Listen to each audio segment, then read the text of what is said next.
श्री राम पुष्पक विमान से अयोध्या लौटे थे और अब 350 करोड़ की लागत से बने अयोध्या एयरपोर्ट का उद्घाटन प्रधानमंत्री मोदी कुछ दिनों बाद करने जा रहे हैं। कितना महत्वपूर्ण है और मैं आपसे यह भी जानना चाहता हूं यह बाकी एयरपोर्ट से अलग कैसे है।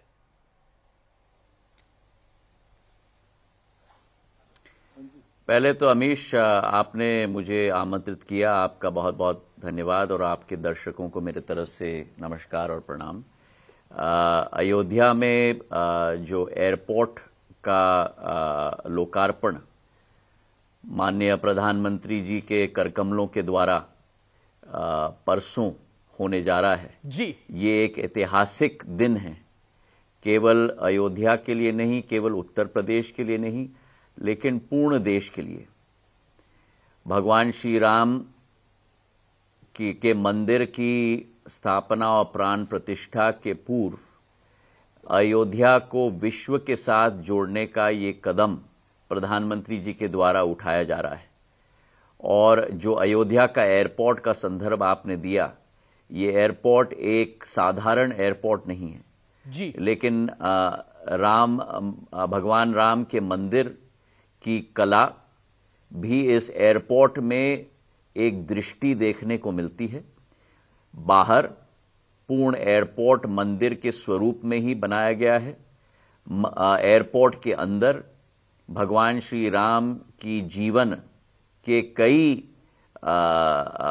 दृश्य अलग अलग तरीके के कला के रूप में और पेंटिंग के रूप में दर्शाए गए हैं। और मुझे पूर्ण विश्वास है कि जो भी यात्री अयोध्या आएंगे, जो प्रधानमंत्री जी की सोच और विचारधारा थी कि एक विमानतल एक पहला परिचय होता है उस शहर का, तो हमें भारत की संस्कृति, भारत की प्रभुता, भारत की इतिहास का एक झलक उस हर एक एयरपोर्ट में दिखना चाहिए।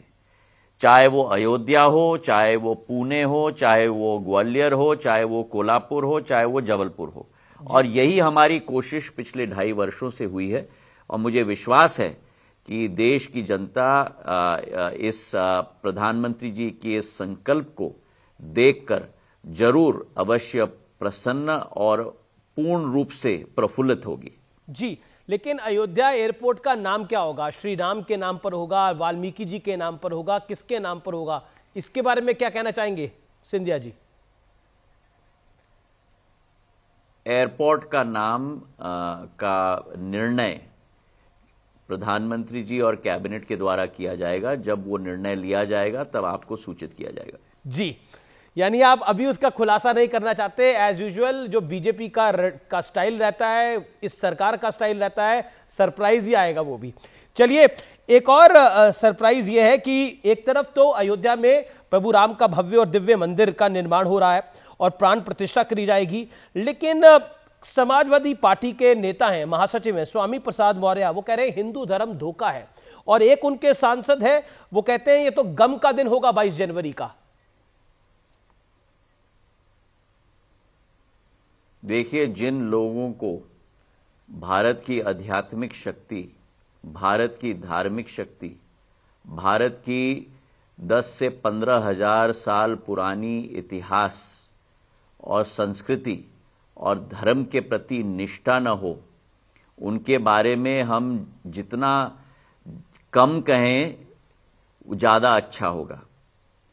भारत की मान्यता आज विश्व पटल पर है जी, केवल आर्थिक शक्ति के रूप में नहीं, लेकिन प्रधानमंत्री जी के नेतृत्व में भारत एक आर्थिक शक्ति के रूप में उभरी है।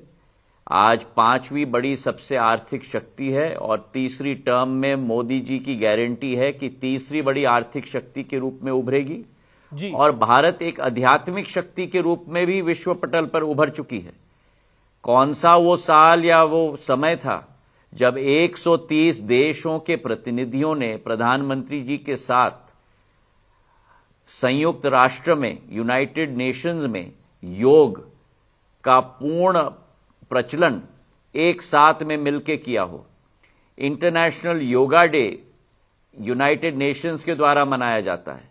भारत की अखंडता, एकता, धार्मिकता, संस्कृति की क्षमता आध्यात्मिक शक्ति की क्षमता पूर्ण विश्व मान चुकी है। लेकिन और कई अगर कोई लोग कहना है कि देश के अंदर ही जी भारत की इस संस्कृति पर, भारत की शक्ति पर प्रश्न उठाते हैं और नीचा दिखाने का काम करते हैं, तो उनको अपना स्थान दिखाने का काम देश की जनता स्वयं कर देती है। जी, लेकिन ऐसा हो गया है कि न्योता जिसको मिला वो जाने को तैयार नहीं है, जिसको नहीं मिला वो कह रहा है हमें न्योता नहीं मिला। और कहा जा रहा है कि बीजेपी ने इसको अपना एक इवेंट बना लिया है। बीजेपी राम मंदिर का पूरा क्रेडिट लेने का प्रयास कर रही है, जबकि राम मंदिर तो सुप्रीम कोर्ट के निर्णय के बाद बन रहा है। सीताराम येचुरी को न्योता मिला, लेकिन सीताराम जी राम मंदिर के जो प्राण प्रतिष्ठा होने वाली है उस पर जाना नहीं चाहते। जिनके नाम में ही राम हो जी, वही स्वयं न जाना चाहें, तो इससे बड़ी दुर्भाग्यपूर्ण स्थिति क्या होगी? अमीश, मैं आपसे पूछना चाहता हूं, न बुलाया तो हमको क्यों नहीं बुलाया, बुलाया तो हम नहीं जाएंगे। तो देश की जनता इन सभी को सबक सिखाएगी, आप चिंता न करें। ये देश का दिन है, और मैं तो ये अतिशयोक्ति नहीं होगी अगर मैं कहूं कि ये देश का दिन नहीं है, ये तो विश्व का दिन है, क्योंकि 140 करोड़ जनता तो देश के अंदर है। लेकिन हमारी जितने भी हमारे एनआरआईज हैं जी, और जितने भी भारत के शुभचिंतक हैं पूरे विश्व में, वो भी इस दिन का इंतजार कर रहे हैं। और ये तभी संभव हो पाया है जब प्रधानमंत्री जी ने करोड़ों लोगों के सपने को अपना संकल्प बना दिया और अपने उस संकल्प को लेकर सिद्धि तक ले चुके हैं।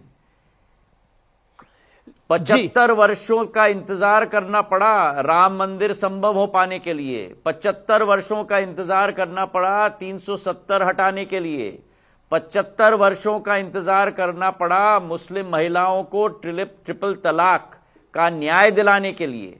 ये अगर हो पाया है तो न्याय वाली सरकार अगर कोई है तो प्रधानमंत्री मोदी जी की है। लेकिन एक आपने एनआरआई की बात करी, तो एक कांग्रेस के एनआरआई हैं जिनका नाम है सैम पित्रोदा। उनका कहना है कि पूरा देश राम मंदिर पर अटक गया है, प्रधानमंत्री मोदी ज्यादा समय अपना मंदिरों में बिता रहे हैं पॉलिटिकल फायदा लेने के लिए, और वो इसको देखकर बहुत परेशान है। उनका बयान आया है लेटेस्ट। वो तो कांग्रेस के लोग तो परेशान होंगे ही,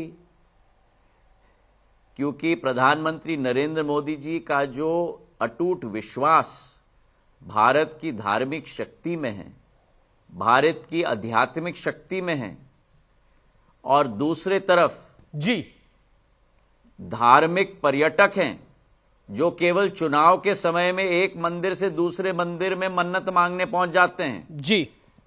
तो भगवान भी जानते हैं कि कौन सच्चा श्रद्धालु है और कौन नकली है, और भगवान अपना आशीर्वाद भी केवल सच्चे श्रद्धालु को देते हैं।